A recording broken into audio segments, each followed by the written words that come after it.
J'espère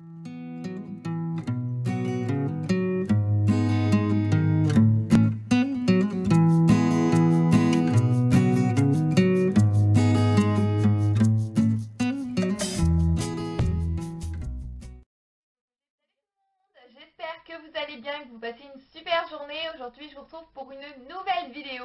J'ai pas disparu, je sais, ça fait environ 2 semaines que j'ai pas posté de vidéo, mais pour tout vous dire, j'ai ni lu, ni filmé, ni monté, ni posté de vidéo. Donc voilà, c'est une chose qui me manque vraiment beaucoup, mais comme vous le savez si vous me suivez sur Facebook, mes études me demandent vraiment beaucoup de temps, donc j'ai très peu de temps en ce moment pour lire et ça me fait beaucoup de peine et vous me manquez beaucoup. Donc là, j'ai vraiment essayé de trouver un rythme de lecture assez stable et aussi essayer de vous tourner les vidéos de manière vraiment plus régulière parce que c'est plus possible de continuer comme ça, vous me manquez vraiment trop.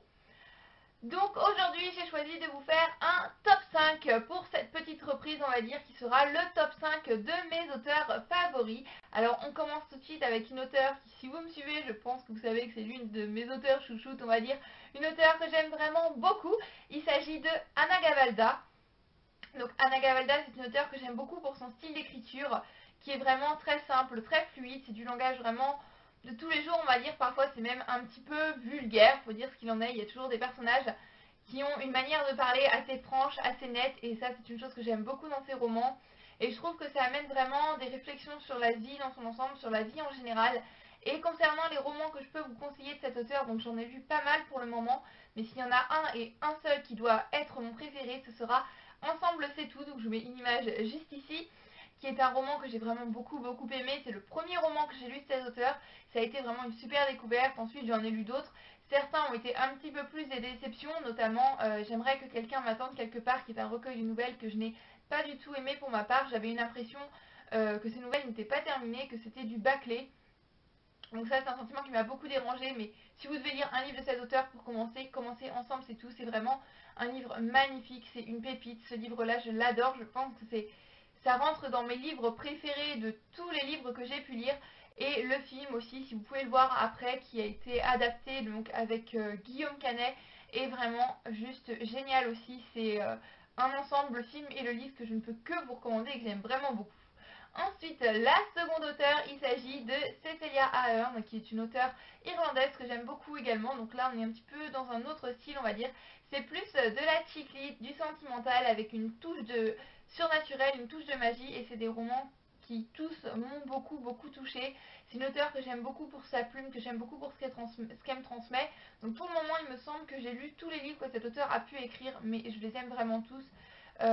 Voilà, notamment c'est l'auteur qui a écrit PS I Love You, je vais y arriver, mais également Merci pour les souvenirs, c'est ce que j'allais dire. Et PS I Love You a été adapté au cinéma, donc pour ma part, je ne peux pas, je n'arrive pas, j'ai beaucoup de mal avec l'adaptation cinématographique, mais le livre est juste génial, je ne peux que vous le recommander. Et voilà, juste Merci pour les souvenirs ou tous les autres livres que cet auteur a pu écrire. Je les aime vraiment tous. Il n'y a aucun livre qui m'a déçu. C'est une auteure que je ne peux que vous conseiller, franchement.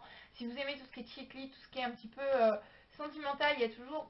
Voilà, et puis c'est une réflexion vraiment sur la vie. C'est des livres juste magnifiques que je ne peux que vous conseiller.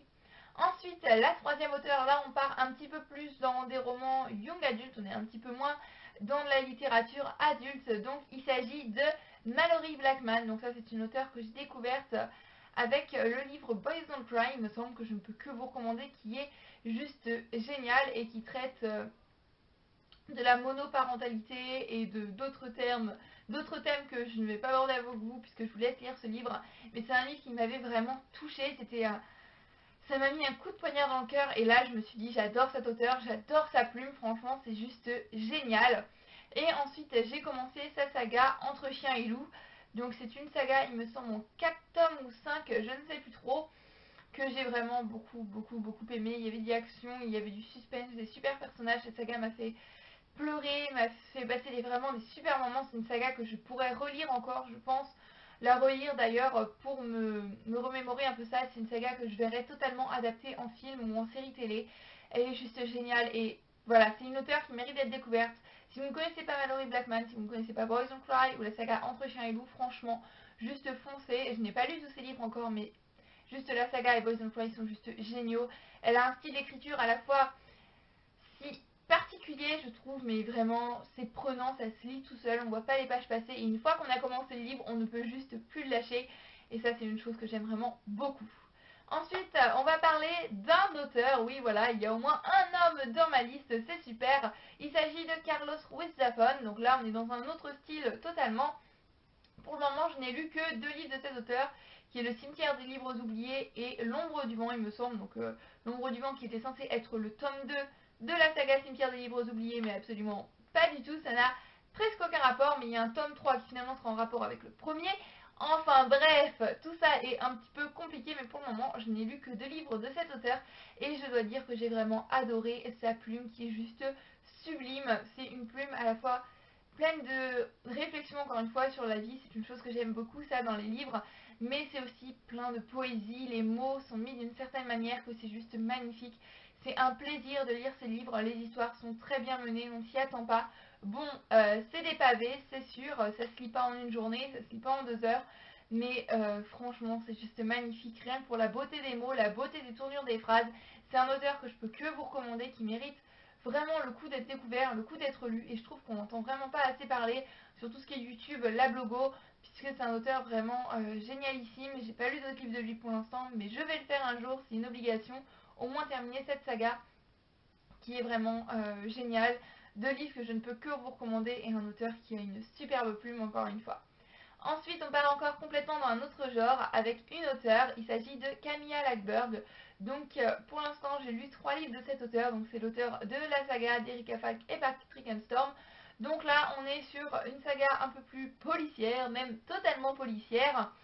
Et j'aime beaucoup son écriture, j'aime beaucoup la manière qu'elle a de mener ses romans, la manière dont ses romans policiers ne sont pas axés seulement sur l'enquête, mais on a aussi un petit peu plus la vie personnelle des personnages. C'est pas seulement axé sur l'enquête, et ça c'est vraiment une chose que j'aime beaucoup. On découvre les personnages, on découvre leur vie personnelle, c'est pas juste des enquêteurs, ils ont une famille, ils ont des enfants, et au fil des tomes, on va vraiment suivre en même temps que les différentes enquêtes, l'évolution de leur vie, l'évolution des personnages, c'est de la romance, c'est du policier, c'est du thriller par moments, c'est du suspense, c'est vraiment un mélange de plein de genres qui fait un livre, une saga, même une série vraiment géniale que j'ai beaucoup de mal à lâcher lorsque j'ai commencé un tome, mais c'est une auteure qu'il faut découvrir, je pense, en tous les cas pour ces romans policiers, elle est vraiment juste géniale. Donc voilà, j'en ai terminé pour ce petit top 5 de mes auteurs chouchous. N'hésitez pas à me dire si vous aussi vous aimez l'un de ces auteurs, si vous avez envie d'en découvrir un, et vous aussi, quels sont vos 5 auteurs chouchous. Ça fait toujours plaisir d'avoir vos commentaires. En attendant la prochaine vidéo qui sera plus rapidement que la semaine dernière, je vais essayer de faire de mon mieux. Je vous fais à tous plein de bisous et je vous dis à très bientôt. Je vous aime et voilà, à bientôt dans une prochaine vidéo. Bisous, bye bye.